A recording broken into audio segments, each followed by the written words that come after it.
This is Mr. V. In this video, we will calculate the volume of a regular prism. We want to calculate the volume of this prism. Here it is. And we can see it is regular, it's rectangular.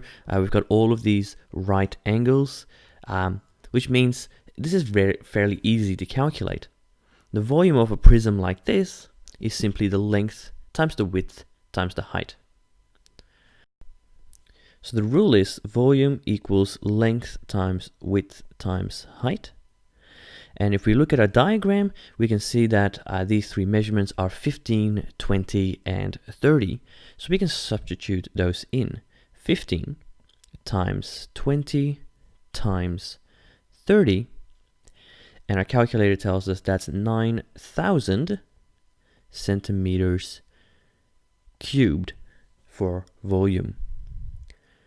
Now you just want to make sure that you do have a rectangular base when you do one of these. Otherwise, this rule won't work.